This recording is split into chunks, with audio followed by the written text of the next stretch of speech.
If I could have your attention, please. At this time, we're going to begin the services here in our chapel for Mrs. Linda Lang Firstman.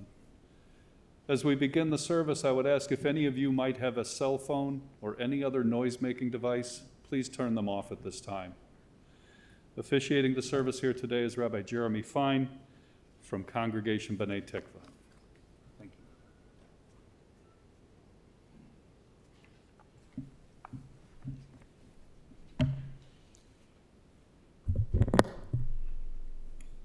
The Jewish people respond to death with 3 words of blessing. Baruch Dayan Ha'emet, praise be the judge of truth. Adonai natan v'Adonai lakach, Yehi Shem Adonai mevorach. God has given and God has taken, and through it we continue to remember Linda's name, her life, and her legacy. Linda was preceded in death by her parents Stanley and Beverly, and survived by her husband Sidney, her sister Barbara and Joseph, children Cynthia, Mark, Eric, Hugh, Beth, Eric, Andrew, Michelle, Erica, Elliot, Amy, Layla, and Simon, and 22 grandchildren. In the words of Ecclesiastes, a season is set for everything, an experience for everything under the heavens, a time for dancing and a time for wailing, a time for birthing and a time for dying, a time for speaking and a time for silence, a time for seeking and a time for losing. It is Jewish tradition that we turn to Psalms for words of comfort. Mizmor LeDavid, Adonai ro'i lo echsar, bitno desha yarbitzeni almei menuchot yancheni. Nafshi yesh shovev yancheni b'maglei tzedek leman shemo. Gam ki elech begeit salmavet lo irara ki ata imadi. Shiftecha mishantecha hema yachamoni. Ta'aroch lefanai shelcha neged sorarai dishanta b'shem en roshi kosi revaya. Ach tov v'chesed yirdafuni kol yemei chayai. V'shavti b'veit Adonai le'orach emim. The Lord is my shepherd, I shall not want. He makes me lie down in green pastures. He leads beside me the still waters. He restores my soul. He guides me in straight paths for name's sake. Though I walk through the valley of the shadow of death, I will fear no evil, for art thou with me. Thy rod and thy staff, they comfort me. Thou prepare a table before me in the presence of my enemies. Thou hast anointed my head with oil, my cup runs over. Surely goodness and mercy shall follow me all the days of my life, and I shall dwell in the house of the Lord forever. We'll now hear a series of speakers, some of Linda's dearest and most precious relatives. We'll first call on grandchildren, Ellie and Jonah.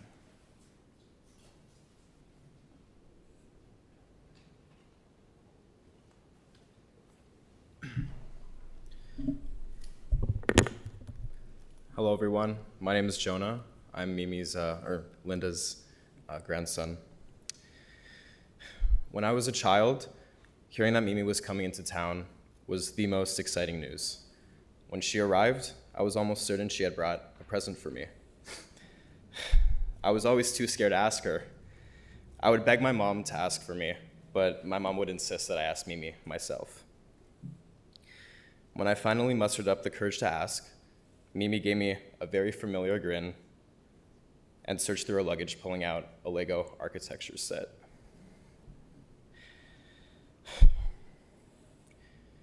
I was always looking forward to visiting Mimi in Highland Park, as we shared a very similar passion. Mimi loved architecture and sharing this love with others. Her previous house had a very special name and was designed by one of Frank Lloyd Wright's disciples. I remember listening to her describe the architect and the unique features of her home. She was cultured, intelligent, and very talented. I attribute my affinity to architecture to these special moments that I shared with Mimi. One of my fondest memories with Mimi was with our dog Casey when she was a palm-sized puppy. One late night, I woke up and I heard Casey crying from her kennel. I got out of bed to soothe her, but I was too late because Mimi was there. And she was holding this tiny little thing in her hand and calming her. Over the last 10 years, Mimi and Casey shared a special bond, despite spending a brief amount of time together. Casey is now passed, but I hope that wherever they are, Mimi is holding Casey and nurturing her.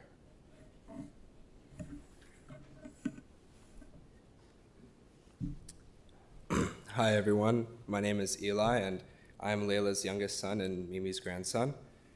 I want to thank all of you for coming today, and I hope that my story lightens the mood. Mimi was a lady, poised, proper, and often commented with worry to us grandkids when we used profane language. So it was a strange experience when my mom took Mimi with Jonah and me to see Bad Grandpa the movie. On its face, the film about Irving Seisman, a Jewish grandpa taking his young grandson on a cross-country trip, would seem an appropriate film to see with your grandparent. But this masterpiece of filmmaking, made by the director of Jackass, was not in Mimi's preferred movie genre. To give some perspective, Bad Grandpa is like Borat, but on steroids. The opening scene where the grandpa stuck his genitalia in a cold vending machine in an attempt to cool down really was not appropriate for the innocent 9-year-old I was at the time. The inappropriate practical jokes, sexual themes, and public flatulence brought forth rebuke and annoyed response from Mimi. I think she was wondering why my own mother had the audacity to take my young self to a movie as such. But she persevered through the movie long enough for her naughty nature to come out. By the end of the movie, she was dying of laughter, kicking her feet, slapping her knee, and screaming from inappropriate delight at the profane movie. For me, experiencing this with Mimi made me see her as a real and genuine person, but with an unexpected naughty side. Yet, after the movie, Mimi still bared the responsibility to correct us for our bad language. After the movie, Mimi was still proper and cultured, but after the movie, I took pleasure in knowing the secret side of Mimi. I loved Mimi, and she loved me. Her kind words, nurturing nature, and passion for living in the moment will be passed on with love and care.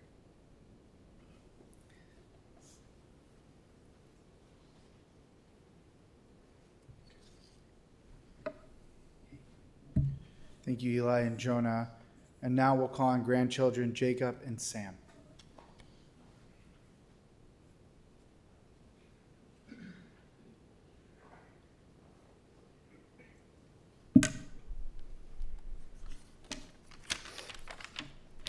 Thank you, everyone, for being here. It really means a lot. And similar to Eli's story, despite the story I'm about to tell, Mimi still loved my brother Sam and I very, very much. When Sam and I were younger, about 4 and 5 years old, Mimi took us to McDonald's in Highland Park. Now, Sam and I were sweet little kids if we were on good behavior, and I want to put a big emphasis on if. From the time we stepped in that McDonald's door, Sam and I were screaming every swear word known to mankind at the top of our lungs, just to show everyone how vast our vocabulary was for a couple of toddlers. We had to show off. Mimi did everything in her power to shut us up, but nothing seemed to work. All the North Shore moms in that McDonald's were turning their heads in disgust, and Mimi was absolutely mortified. Her last resort was turning us in, so she called our father because Sam and I were on a roll and there was simply no stopping us. Elliot answered the phone and replied with a short and angry, "Be there in 10." Click. He left work to help Mimi get us under control. As she hung up the phone, Mimi completely regretted her decision to call Elliot. Regardless of how misbehaved we were, she loved us so much that she couldn't bear to see Elliot reprimand us. And let me tell you, describing our behavior as a nightmare that day would be an understatement. Elliot reprimanded us, to put it lightly, and Mimi vowed from that day on to never turn us in again. She was an incredibly strong woman, but she had a soft spot for all of her grandchildren. Our Mimi loved us so deeply that she'd do virtually anything for us. She loved us unconditionally, regardless of the creative combinations of swear words that came out of our mouths, simply because she just wanted to be with us. So on behalf of all of your grandchildren, Mimi, we miss you so, so much, and we love you.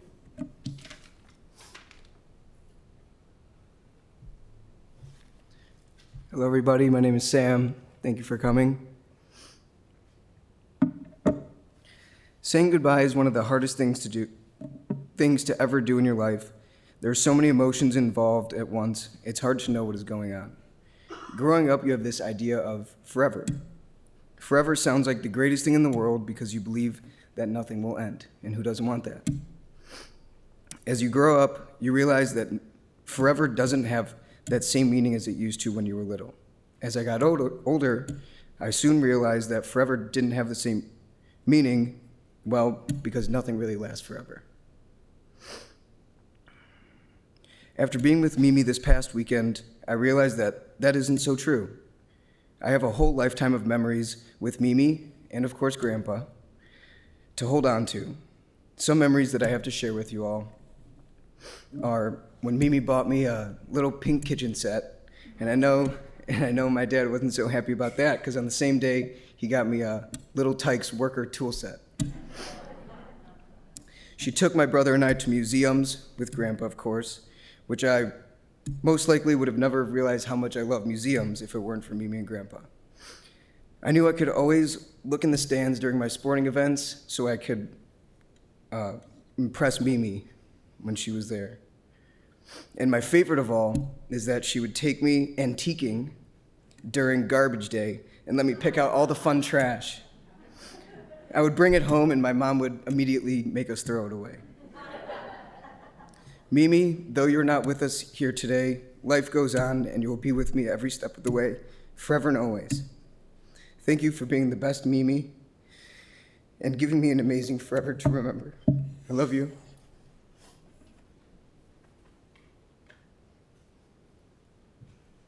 Thank you to Jacob and Sam. We'll now call on Linda's niece Miriam alongside her sister Barbara and Joseph.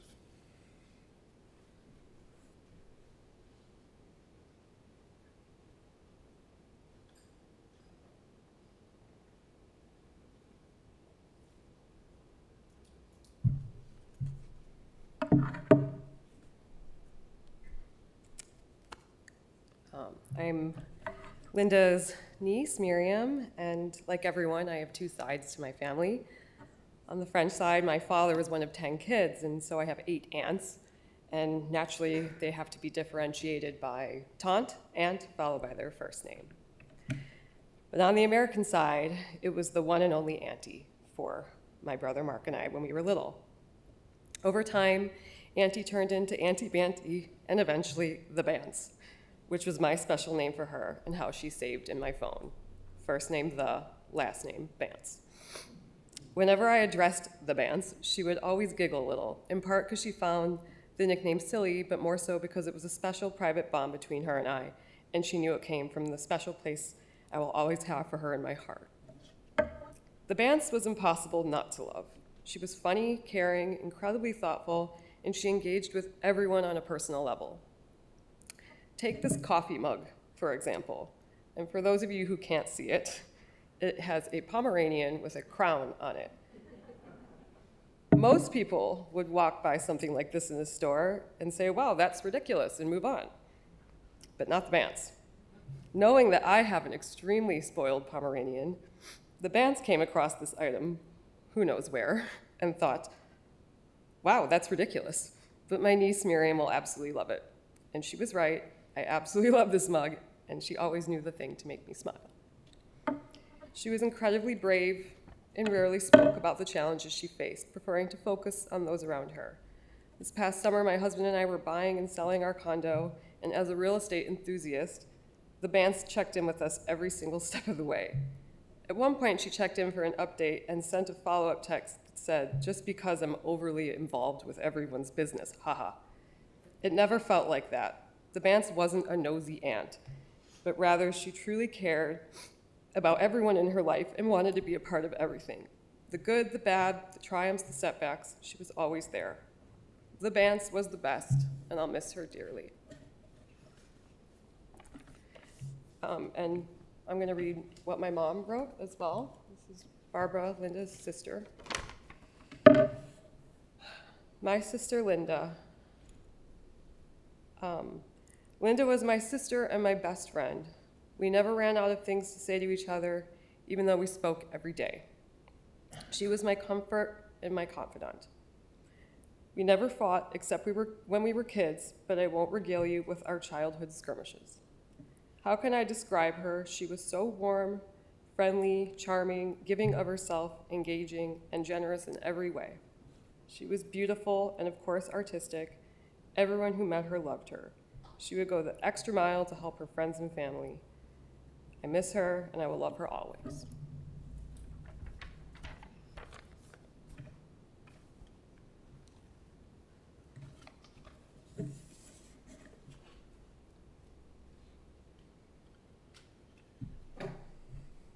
Thank you to Miriam, Barbara, and Joseph for sharing with us.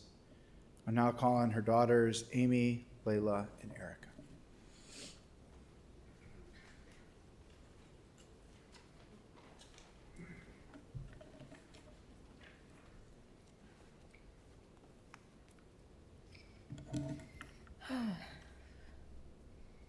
Thank you all for coming to help us celebrate the life of our mom, Linda. My name is Layla, and I'm the youngest child of Linda and Sid, and these are my sisters, Amy and Erica.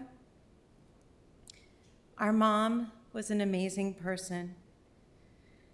Before she met our dad, she raised 2 young children, Erica and me, as a single mother on an artist's income. Growing up, we never knew how poor we really were. She made sure we always had beautiful meals and new clothes and shoes for the first day of school. Maybe this is why Erica and I have an expensive shoe habit. We don't know how she did it all. We were so lucky when she met our dad in the mid-70s, and they decided to get married after just 3 weeks of dating.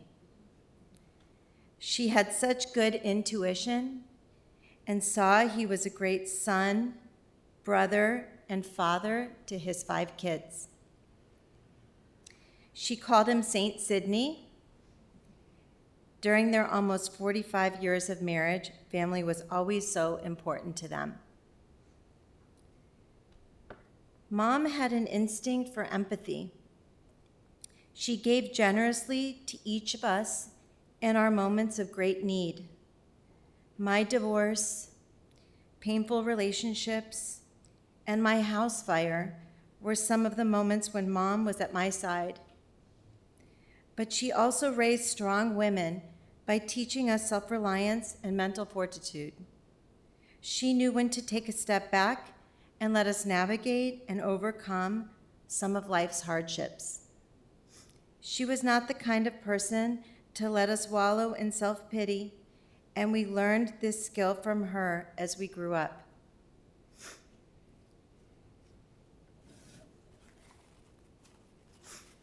She was also a woman of contradictions. With her strength came some anxieties and worries. She didn't like getting on and off escalators. She was scared of heights. She was obsessed with a healthy organic diet, something I still carry into my family's diet. Processed foods were not to be found in our house growing up. Whole wheat, not white bread. Fruit, not candy. Sherbet push-ups, and not popsicles. And when her kids or grandchildren would climb or jump from a small ledge, she would gasp in fear. She couldn't help but pump the magical brake pedal on the passenger side when one of us was driving. Growing up, our brother Andrew nicknamed her Worrywart, and the grandkids nicknamed her Careful Mimi. I loved her unconditionally for all her, for all her goodness and her flaws. I cannot imagine not having Mom in my life. I will always love you, Mom.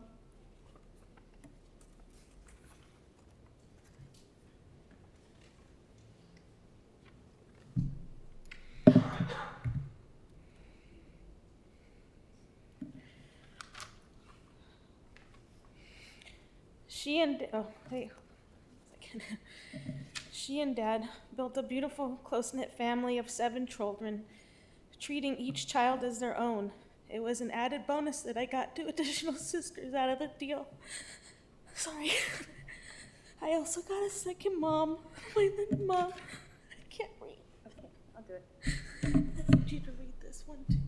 Okay. I also got a second mom, my Linda mom, who is creative, loved to cook, and connected with me on an artistic level.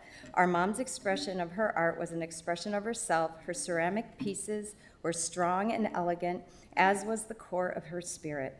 Later, our family expanded to spouses and 22 grandchildren who were welcomed in the same manner. I really loved her family meals. She brought everyone together over a delicious and beautifully presented spread. There was always love and laughter at these meals, and I cherish these memories. See that? Okay. There is not an empty void where Mom once lived, but a beautiful gift of Mom's presence. Her love, life, guidance, joy, along with the wisdom from her struggles, fears, battles, fought and won. The final battle I don't want to remember as defeat, but remember as a gift, stability, humble, abundance, take nothing for granted. As she lay there hanging on for us to promise within us we will be okay, we will follow her motherly wishes, her job on this earth, her body fighting to the last breath until she knew in her heart we would all be okay. All right, so I'm Erica, Linda's daughter.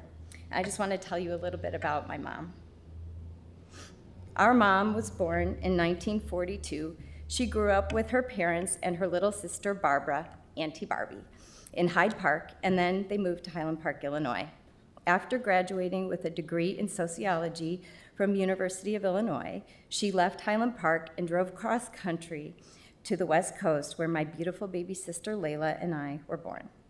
In the late 1960s, Mom took advantage of a government grant program and took pottery lessons, which was the launch point to her decades-long career as an incredibly talented ceramic artist. Pottery was not only her profession, but it was also a connection point where she made so many lifelong friendships.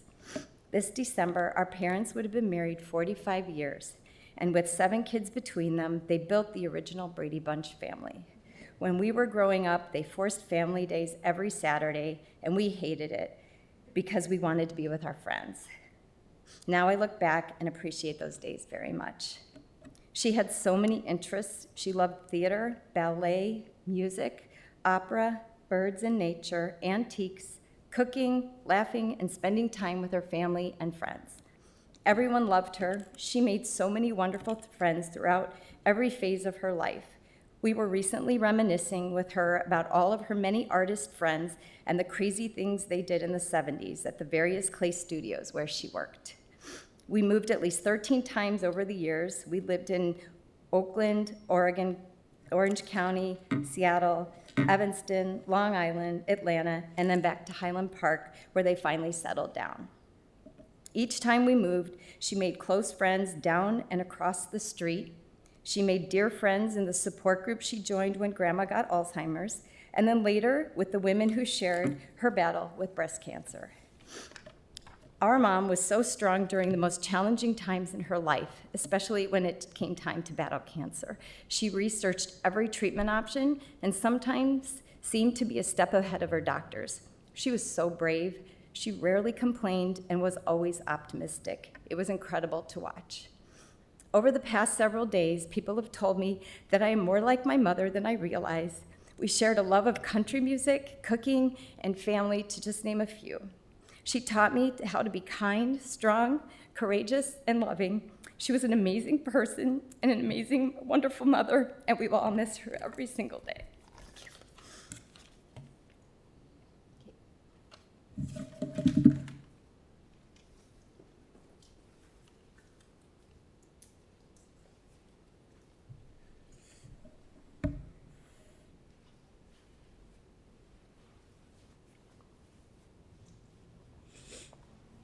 Thank you to Layla and Amy and Erica for sharing such a warm and beautiful picture of Mom's life.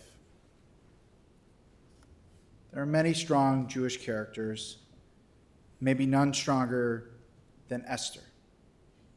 The story of Esther is actually religious adjacent. While we read about her in the story of Purim, it is not a biblical story or one of divine interpretation or devotion. Rather, Esther is more modern. Her strength comes from within. Her internal instincts to protect those closest to her are what make her strong. She didn't need to act tough or rugged for us to understand how strong she was, for herself, for her people, and for her longevity.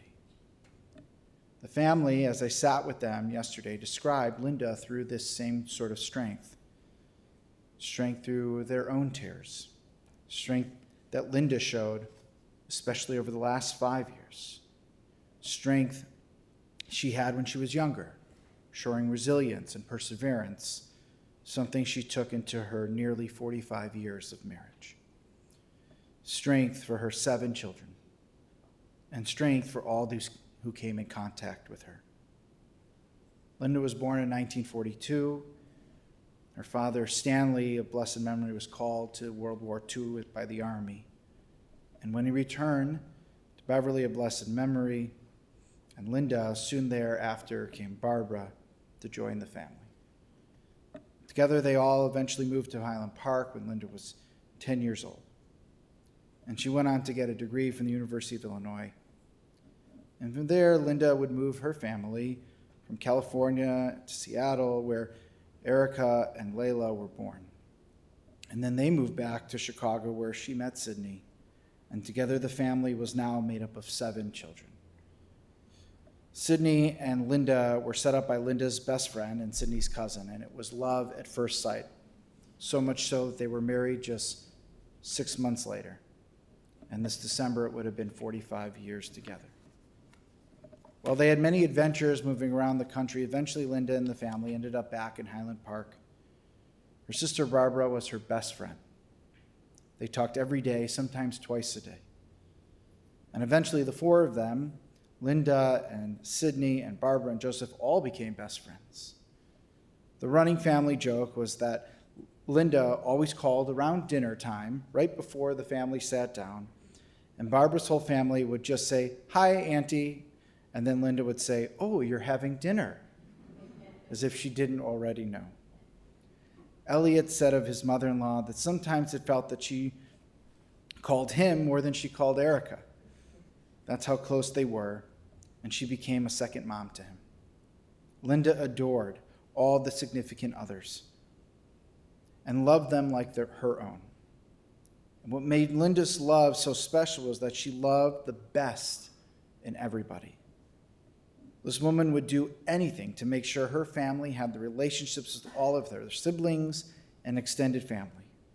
If someone is in town, Linda made sure everyone saw each other. When describing her as a grandmother, Erica simply said to me, "Oh my gosh," the expression of saying she was just the best. She was the most adoring, found time to love all 22 of them, and made time for everybody, remembering everyone's birthday and gifts. And Layla shared that the children always expected those gifts and were always excited for them. When she wasn't with family, Linda was a potter, ceramic arts. She was artistic. Lots of ceramics in the home. Erica shared with me a piece over Zoom yesterday. And everyone has these pieces. Linda belonged to various studios and spaces, and those were her art circles and became her best friends. Joseph shared that all of her coffee cups were left-handed because she was. She had many hobbies. She loved the ballet and opera and symphony and country music, as we heard, anything with a little bluegrass.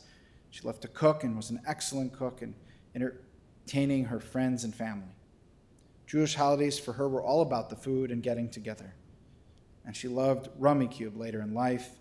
Linda would actually beat Sydney in Rummikub, and he's a PhD in mathematics. Linda, the person, was so much to this family, and it was so much to her. She was always present and supportive and kind, took the high road, and was graceful. Layla shared that whenever she was needed, she was there. She always wanted to see the next event and often looked for the strength to do that. She never complained, no matter how hard things got for her, always hopeful. She was approachable and compassionate, soft and kind, and it fooled people because she was also super tough and had a remarkable inner strength. Barbara shared that Linda would say, "I have a plan. It will work until it doesn't, and then I'll have a new plan." And like the character of Esther, she had that strength, that indescribable strength. She had to be strong for all those who loved her and surrounded her. She would have it no other way. Elliot shared she was very understated in her power and influence and was able to handle everything. And she created a family so close-knit that blood was irrelevant and almost indistinguishable. There's a lot to learn from a life and the influence Linda had on so many people that she shared with this world. And I want to leave the family with words of blessings from Linda's extraordinary life. To the grandchildren, remember, as your grandmother would want, never forget the family around you. Make sure you are always connected and close to them, stepping up for one another. To Mark and Hugh and Erica, Michelle, Elliot, and Simon, like Linda did for you, ensure that everyone who comes into your life is loved. Loved because of who they are, and loved for an additional love that they bring to your family. To Barbara, may you always greet others the way you answered those phone calls, with happiness and a welcoming nature. And to Cynthia and Eric and Beth and Andrew and Erica and Amy and Layla, take from your mother's life the ability to set an example. May the path she paved for you serve as a path forward for those you love, with kindness and support and hopefulness. To Sydney, take with you the memories and the grand adventures you two shared. Carry them with you close to your heart, and use them as strength for your entire family going forward. Life may be different at this moment, but her light lives on through you. And to all of us, may we take Linda's thirst for life as a message to ensure we are always striving for happiness and growth. May Linda's memory forever be for a blessing. Let us all say, Amen. Just a quick announcement. Following this, there's a memorial gathering at 1604 Robin Hood Place in Highland Park. While the family is not formally sitting Shiva for the 7 days, I do encourage everyone here to check in on the family over the next 7 days, to feed them, to make them happy and smile, to share memories with them.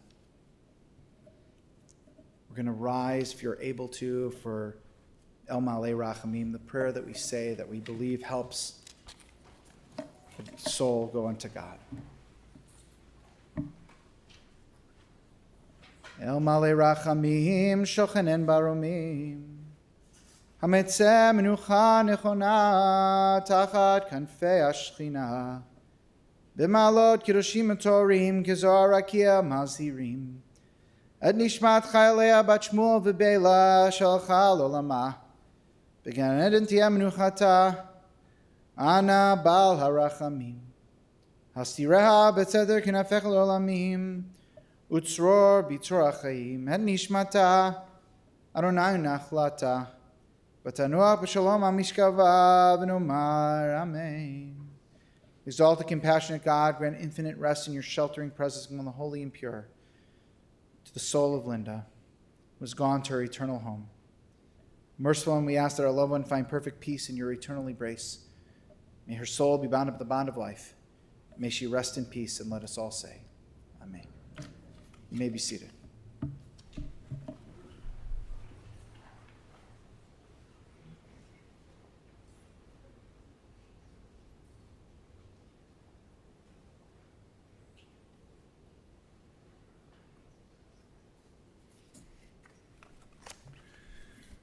This concludes the service here in our chapel. There will be a private interment next week at Waldheim Jewish Cemetery.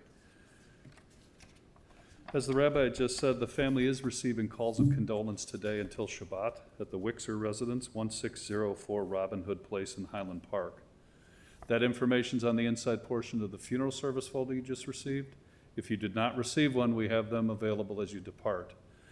I'd also like you to please pay attention on the inside portion. The family has asked that memorial contributions be made to the American Cancer Society, and that information is provided as well. For those of you watching online, this information is available on the website you are currently on. At this time, I would ask everyone to please rise as the family is escorted from the chapel with the rabbi. Thank you.